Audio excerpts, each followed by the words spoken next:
Today, we are going to talk about what dialogue can do for your story.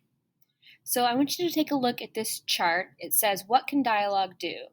It can make the story seem real, teach the reader about characters, show how characters get along, help the story plot unfold, show the mood of the story, add drama or conflict, help show time or setting, and so much more.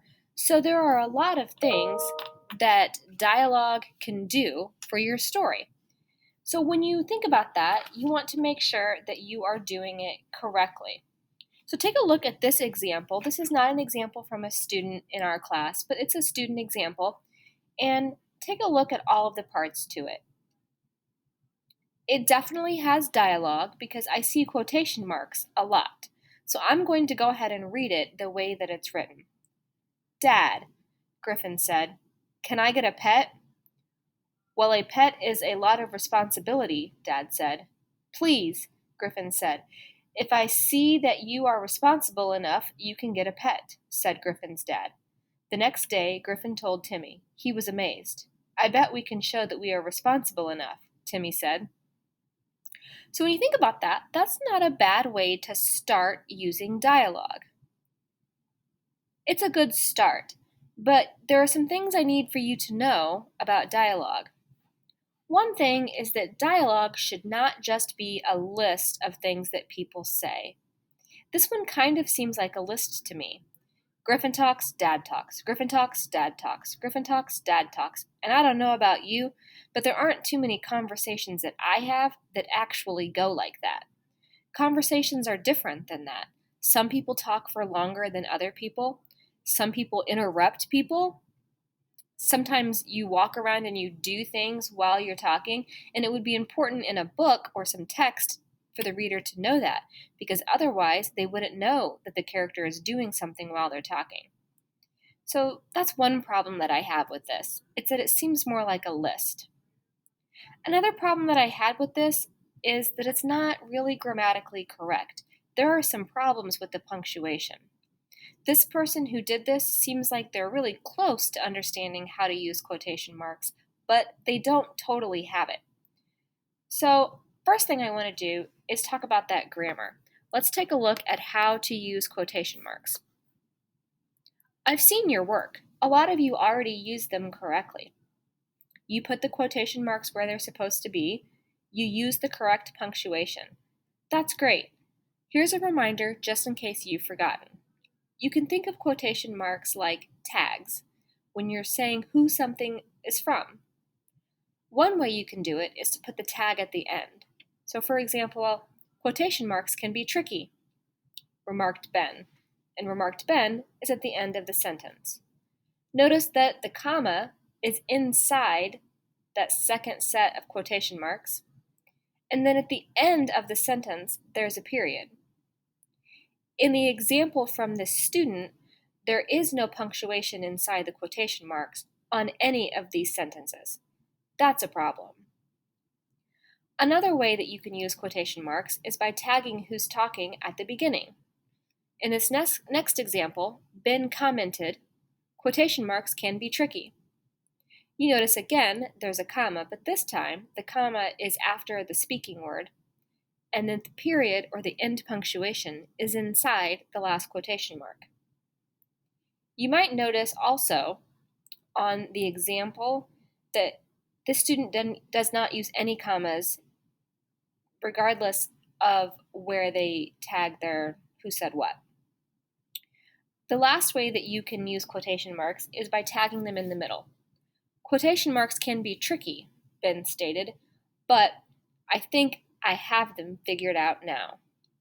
So you notice that there's 3 pieces of punctuation plus the quotation marks. There's a comma after the word tricky because that sentence isn't finished. It's just being interrupted. You can't just leave it there. You have to put a comma. You also have to end the quotation marks because Ben stated is not being said out loud. Then there's another comma to indicate that someone is about to speak. That's the tag. You also might notice that that B does not begin with a capital letter. It's not the beginning of a sentence. The sentence actually says, quotation marks can be tricky, but I think I have had them figured out now. I need to make sure that I understand what the sentence means before I start putting in punctuation. You can use this anchor chart whenever you forget. Another issue with this particular piece of writing is that he doesn't use very many different words when he is speaking. You notice in the example on that chart, it was commented, remarked, and stated. Remarked Ben. Ben commented. Ben stated. Well, in this example, Griffin said, Dad said, Griffin said Griffin's dad, and Timmy said. Everybody just said. So I want you to take just a moment and think of all the words you can think of instead of using the word said. Here's a pretty good list of them. Do you notice any of the words that you thought of? Try to use other words. I know if I'm speaking quietly, I could say spoke softly or whispered. If I'm talking pretty loudly, I might say yelled or bellowed or something like that. So think about what you really want the reader to know about how the character communicated with another character. So this student, then had some practice looking at quotation marks and has gone through all the things that we just talked about. So let's take a look at their second draft. It says, as Griffin Thompson was walking down the aisle of pets at Sam's pet shop, he was looking at a cage of baby squirming hamsters. Then he remembered the time when he got his pet mice and how they snacked on the chair. Come on, said his dad. Can I get a pet? Griffin said. No, said Griffin's dad. If you show me that you are responsible, said his dad. And you notice that that's a little bit better. You might even be asking yourself, Miss F., where did all the quotation marks go? I thought this lesson was about dialogue. And it is a lesson about dialogue. It's a lesson about how to use dialogue correctly and effectively. There was no need to have that back and forth with Griffin and his dad in that example. What you really wanted to know is that he was hanging out at the pet store and that he saw other pets and that he was asking his dad for a pet. It didn't really move the story along very much to have all of those Griffin said, Dad said, Griffin said. And if you worked really hard to change them and use more interesting words, it would still really be a flat back and forth. So you notice he took out most of the dialogue in this section, and that's okay. There's more detail. You do need to have information before the quotation marks start. You need to have information about the story, and there needs to be context to a conversation. There shouldn't just be a back and forth, back and forth, back and forth.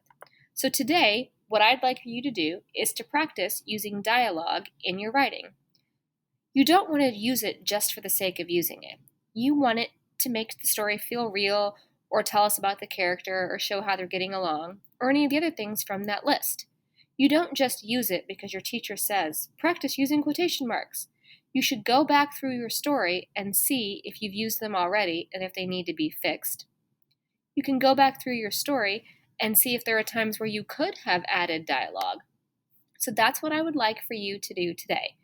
You're not sending me anything extra. You're just looking at the story that you already have started in your Google Drive and the story that we've been working on for the last almost 2 weeks.